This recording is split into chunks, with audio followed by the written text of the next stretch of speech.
All right, good morning, everyone. Welcome to the informational webinar for the Social Enterprise Capital Grant Program. I'm Alexandra Pulio, Deputy Director for Communities and Programs at the Executive Office of Economic Development for the Commonwealth of Massachusetts.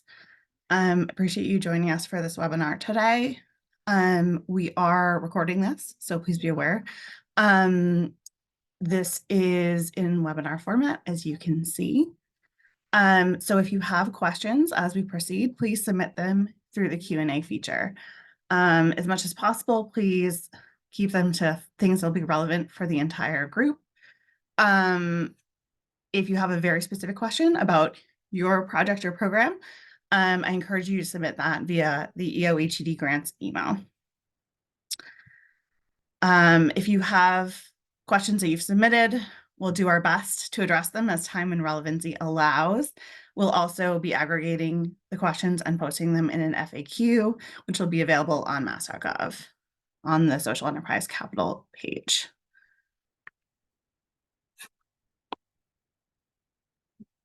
Okay. So I've introduced myself. I'd also like to introduce my colleague, Alyssa Bacon.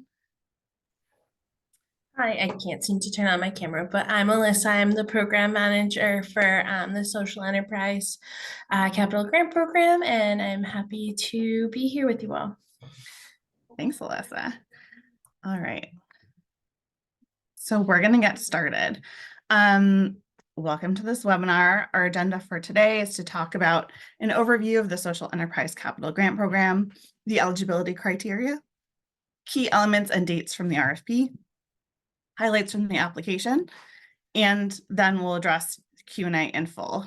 So if any time you have questions that would apply to a larger group, please type them into the Q&A. As I mentioned, I won't be monitoring the chat, so please don't put them in the chat.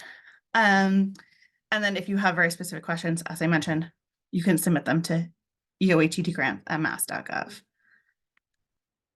Okay, let's talk about the Social Enterprise Capital Grant Program. This program was created to invest in employment social enterprises that contribute to economic growth in low-income communities throughout the state. It's designed to support social enterprises that sell goods and services while also providing jobs and supportive services to individuals who face significant barriers to employment. EOAD will make capital grants on a competitive basis to nonprofit organizations that meet the specific eligibility requirements of the program. And we'll talk more about that shortly. For the development of eligible facilities for employment social enterprises that target low-income individuals, applicants may request a grant for expenses related to one or more of the following categories: acquisition of a property to be owned by the nonprofit for the social enterprise, renovation, repair, or rehabilitation of a property that is already owned by the nonprofit for the social enterprise. And the renovation, repair, or rehabilitation category, if you're also doing a renovation, repair, or rehabilitation, can also include the purchase of capital equipment. And we can talk about that more. So in order to be eligible, the organization must be a Massachusetts nonprofit in good standing and must be successfully operating an employment social enterprise for at least 12 continuous months prior to April 1st, 2024. They must be either the current or the imminent owner of the real estate to be purchased, repaired, rehabilitated, and or renovated. So this means if you have a lease, even if it's a long-term lease, you are not eligible. The organization must be offering paid employment opportunities to low-income individuals with a priority to socially and economically disadvantaged populations who experience complex needs and barriers to employment that require intensive interventions. So the elevator pitch version of that particular bullet is, I usually say, we're looking for social enterprises who are serving folks who might not otherwise be in the workforce. And the nonprofit should be paying participants in the social enterprise no less than the Massachusetts minimum hourly wage for their employment. Right now, that's $15 untipped or $6.75 tipped.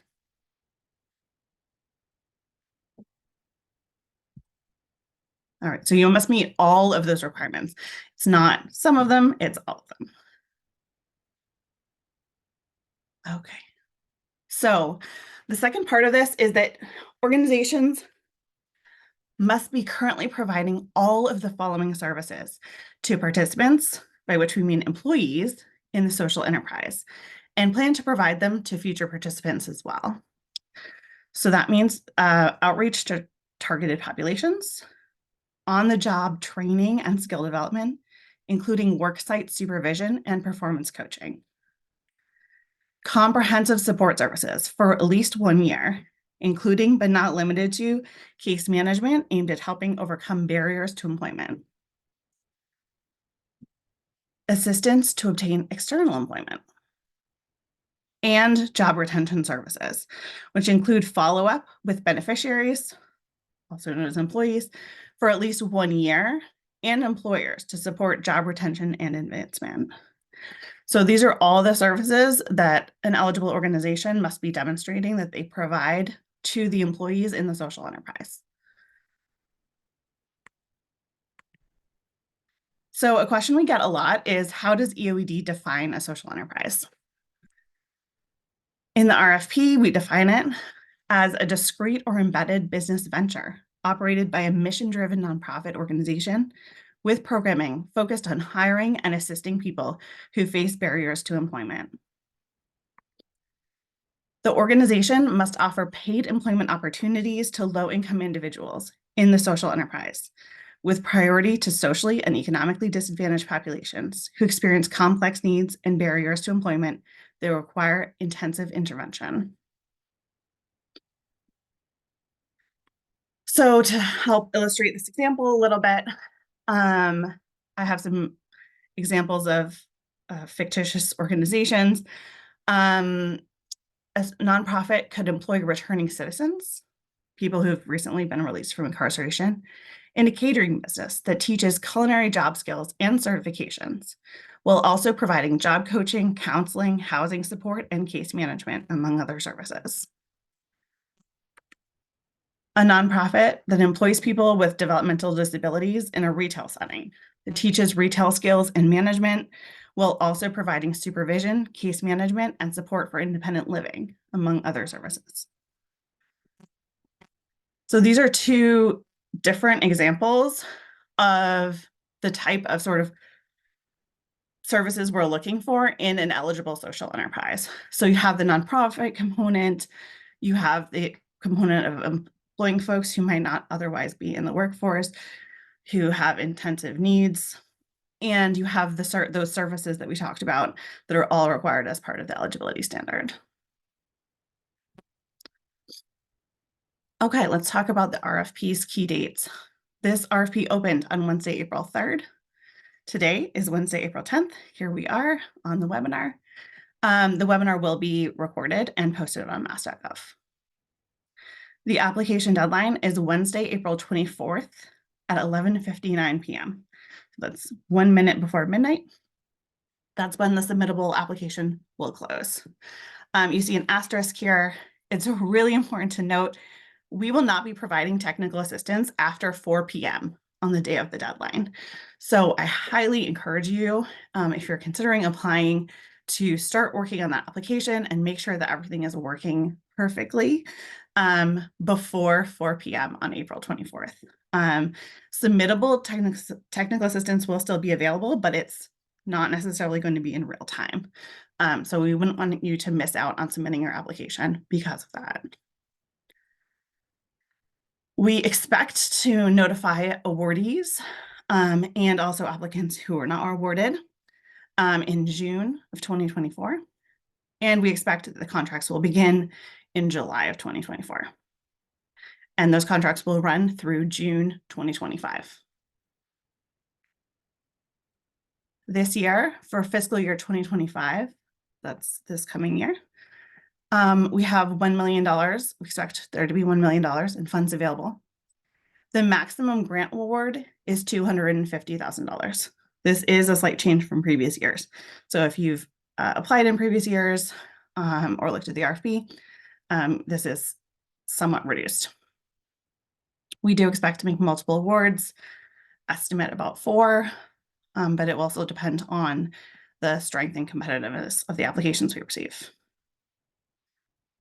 At the time we make the awards, we'll work with the grantee to develop a final scope and budget for the grant, and funds will be distributed on a cost reimbursement basis.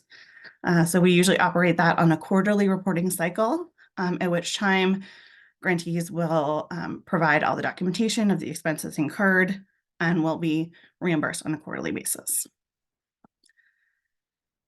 The grant use, this is reimbursement of capital costs related to the development of eligible facilities owned or to be owned and operated by a nonprofit social enterprise in two categories, or it could be both: acquisition of real estate and or repair, rehabilitation, and or renovation of real estate, which may include the purchase and installation of necessary industrial equipment related to the repair, rehabilitation, or renovation.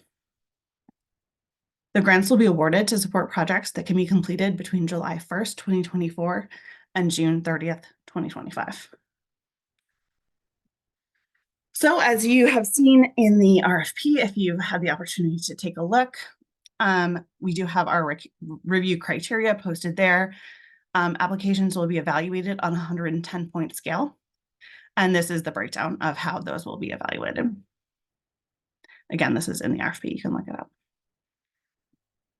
Application submission. Applications are submitted via Submittable. The link is available on the mass.gov social enterprise page. A complete proposal includes completing the eligibility screening and Submittable, completing the application form and Submittable, uploading the budget form, which is available on the mass.gov page, into Submittable, and providing proof of current or imminent property ownership.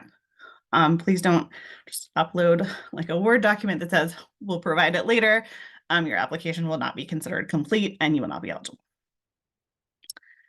The application is available at eoedcommunityprograms.submittable.com and is also linked on the mass.gov Social Enterprise Capital Grant Program page. Before you begin the application, the online application form is available through Submittable, as I mentioned. This platform works best on Google Chrome, Firefox, or Safari. Don't use Internet Explorer. It won't work. Please make sure that you're using a supported internet browser. You'll need to create a free Submittable account or sign into an existing Submittable account. You could also use Google or Facebook credential if you wanted to. You can save a draft of your work so that you can work on it and come back to it as you progress. But if your application isn't submitted before the deadline, it will not be considered submitted and you will not be considered. You will receive confirmation of your submission by email. So once you submit it, you'll get an email that says, thanks for submitting your Social Enterprise Capital Grant Program application. Make sure that you safe list notification emails from Submittable, that you don't have them going to like a junk email, and check the email that you used to sign up for Submittable regularly. So we're going to give an overview of the application during this webinar. We will not be going through every question that's on the application. You can find a full copy of the application template in the RFP on page 8. So we have every single question. You can also look at it in Submittable. If you have questions about how to use your Submittable account, please check out Submittable's customer support. They have great videos, really helpful guides if you're new to using that platform. Okay, so if you're going in, you think you meet all the eligibility criteria, you're ready to start writing your application. You're going to log in, you're going to find the Social Enterprise Capital Grant Program application, not the reporting form, the application. The reporting form is also available, so make sure you're in the correct one.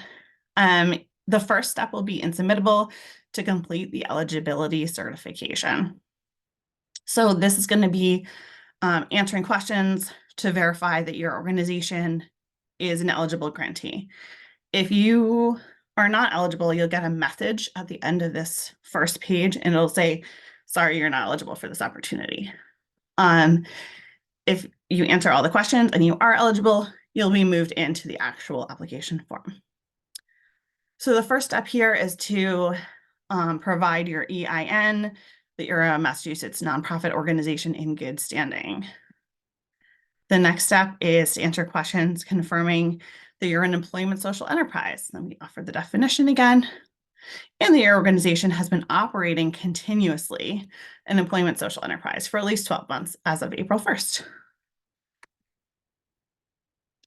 Again, questions about if you're the current or imminent owner of real estate, if you're operating an employment social enterprise that targets individuals facing significant barriers to employment, and if the application organization pays the social enterprise participants at least the Massachusetts minimum wage, and you certify that you'll continue to do so. And you question about whether you provide all the services that are required by the statute that created this program. Once you complete those questions, you can check this box that certifies that your answers are true and correct, and that you understand that we may request verification of the above at any point in the grant making process. And then you'll hit next. That next button is when you'll get a message either says you're not eligible for this opportunity based on the responses you provided, or it will move you into the application form.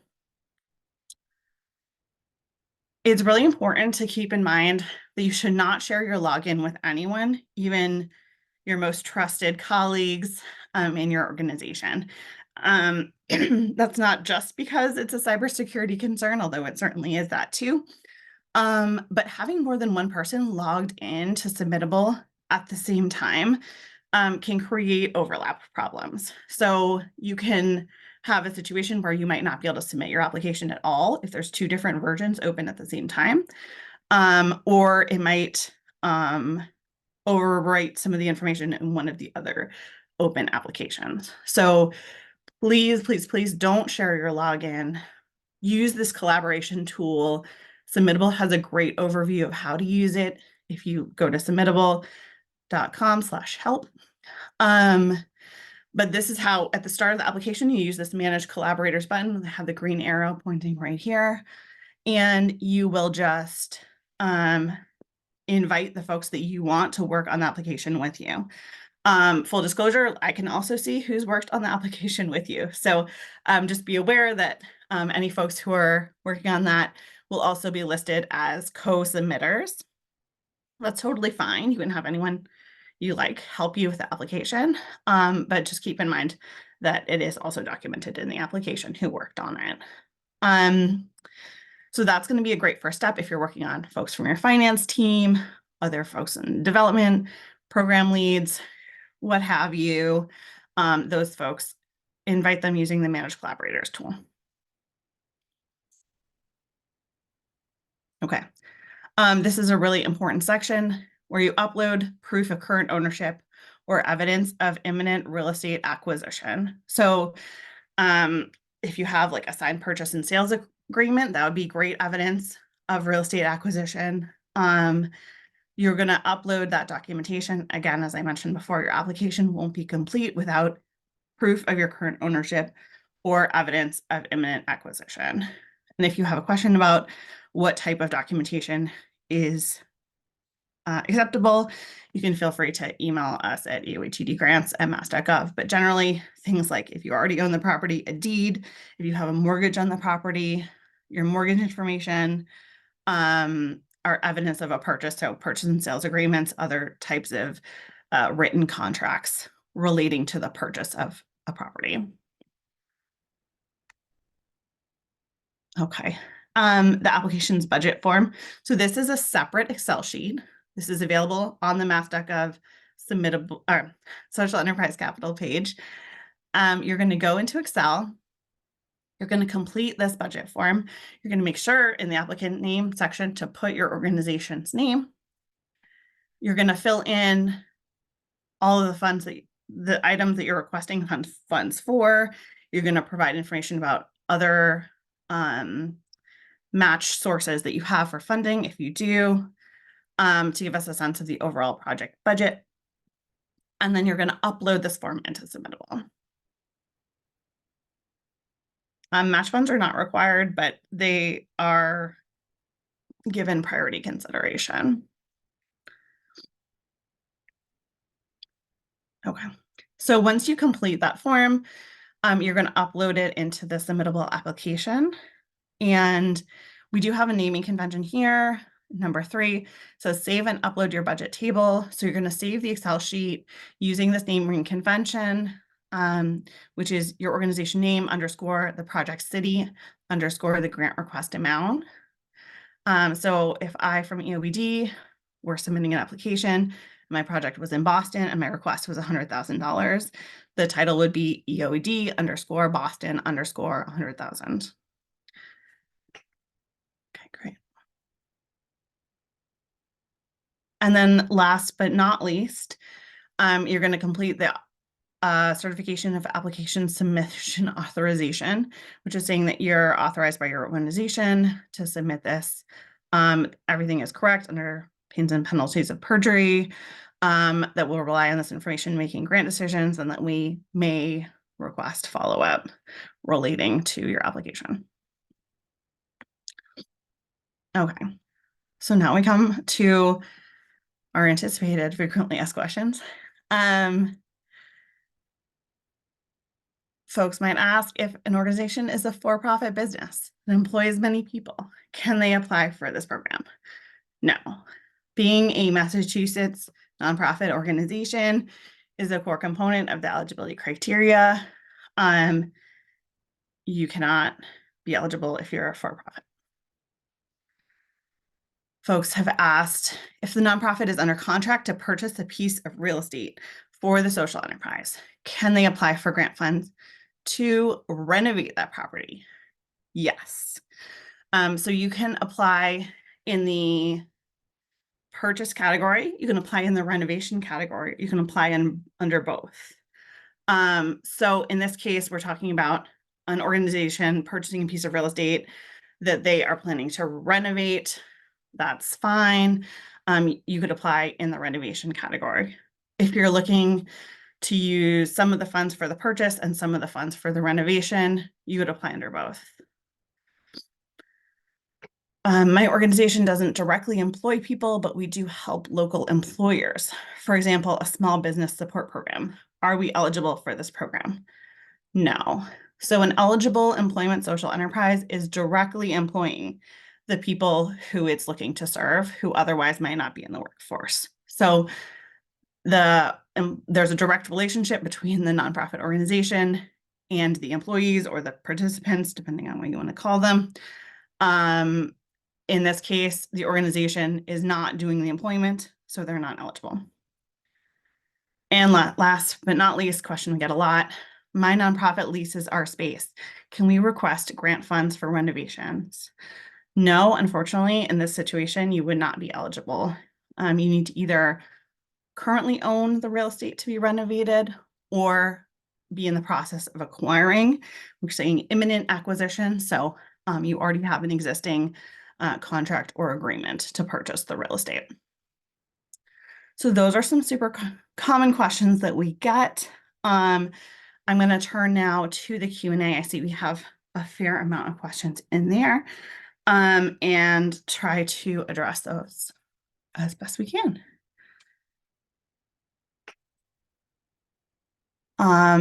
First question is, if similar RFPs will be available for next year? That's a great question. I don't have a crystal ball. I don't know kind of what the state's budget will look like for next year. So I can't say definitively what will happen next year. If you apply this year, are you restricted to apply for other grants?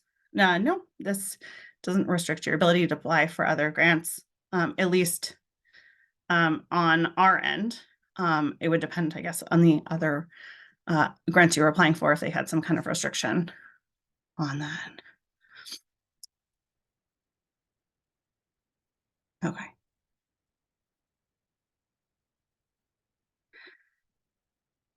Okay, so we talked about that. Is site assessment or planning an eligible expense?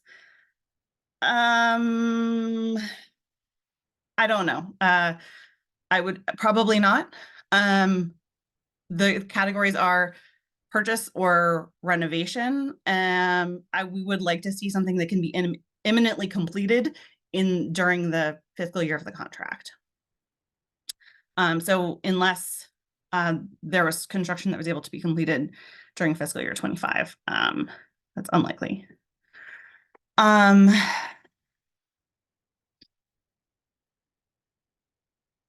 okay. This organization asks, they say our organization meets the eligibility requirements, has a parent company that's also a nonprofit that we operate under. Would our parent company be eligible for this funding if the acquisition would be made in our name? I think that's a fairly complex question. I would encourage you to provide some more detail about the organizational structure and email us at EOHED grants. Would all of the listed services have to be provided at the site being acquired or renovated? Is it enough that the organization provides these services, but conducts other activities at the site listed in the grant? So part of the eligibility requirement is that the site is to be used for the social enterprise. So if the site is only being used in administrative capacity, I would say that that's probably not being used for the social enterprise. It's being used for something else, like administrative activities. While it's not strictly required that all the services have to be provided on site, for example, an organization might provide case management at a different location than the folks who are employed at, that would be okay. But I would seriously, I don't think an application would be competitive if they were only applying for funding to renovate a site that's used for administration. The site has to be used for the social enterprise.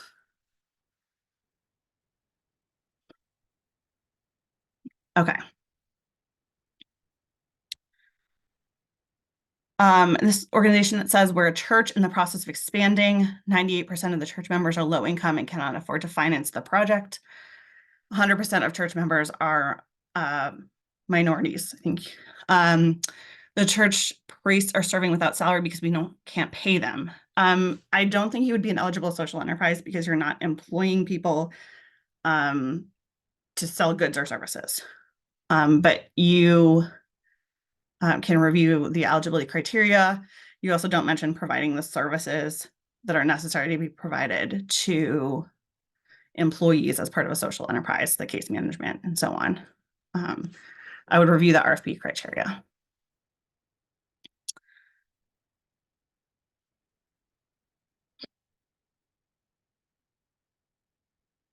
If we're using the funds to purchase the property, do the programs need to be active in the property at the time of submission? No, so you don't have to be currently using the site. For example, we've had some folks historically who have applied, who have been like they were renting the space before and then they wanted to purchase it. You don't have to be currently using that site at the time to be purchasing it. However, you do have to show that the site is going to be used for the social enterprise in specific, and meet all the other eligibility criteria, such as you have to be already operating a social enterprise for a full year, regardless of what site that's taking place at.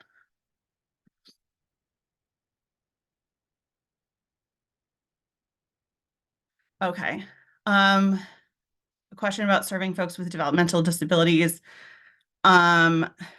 Regarding outreach to targeted populations, most of our social enterprise employees are referred to us from the Department of Developmental Services and Mass Rehab. Will this impact our application? I mean, yeah, you probably slightly. It will impact if you look at the evaluation criteria. Yeah, I would just document like how you're performing outreach and see how that scores, but I don't think that would be a huge barrier. Could grants be given to a nonprofit interested in performing a feasibility study? As I mentioned before with like the site planning assessment, I think that's unlikely to be a competitive application. If the organization is running a program currently, the space they're looking to rehab has been closed over the past year, are they still eligible? It's the same rule. As long as you're operating a social enterprise, you're fulfilling all the other eligibility criteria. That shouldn't, the space being closed shouldn't necessarily impact the eligibility, as long as they're meeting all the eligibility criteria and currently running a social enterprise, regardless of what that space is doing.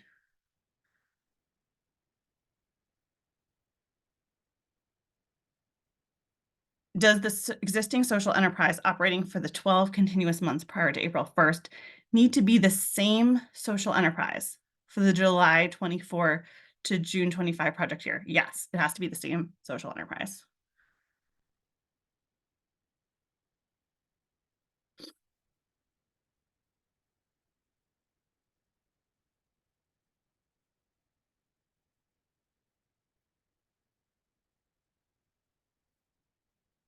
Folks, I see some questions here that are pretty specific, so I'm not going to answer those for the group. But if you do have a question that we don't get to, you can email uhtdgrants@mass.gov.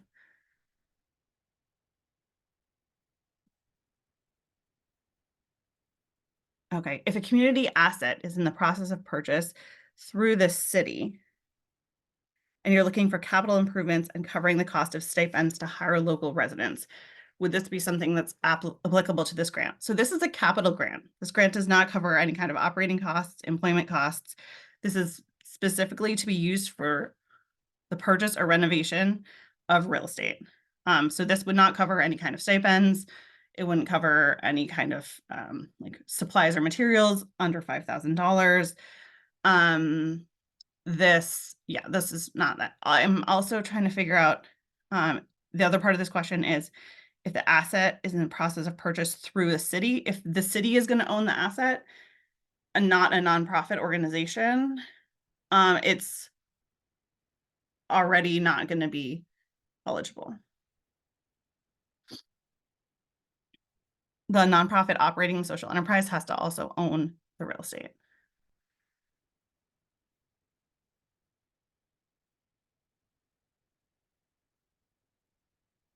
Okay. Can we use towards historic renovation? We're a house museum that's selling goods and services like tours and events. It's unlikely to be eligible unless your organization is actively employing folks who are not otherwise in the workforce, and you're providing all of the services to those employees. So you're providing case management, you're providing employment services, supervision. So I think there's a few layers to that eligibility question there, but at the end of the day, necessarily what the types of goods and services you're providing are necessarily like different. That's fine. You can provide goods and services that are different, but you want to make sure that you're meeting all of the eligibility criteria in the RFP. If there are other programs happening at the site, is there a percentage that needs to be for this program? We would expect that if you're purchasing or renovating a site for the social enterprise, that the social enterprise would be the predominant activity being carried out at that site.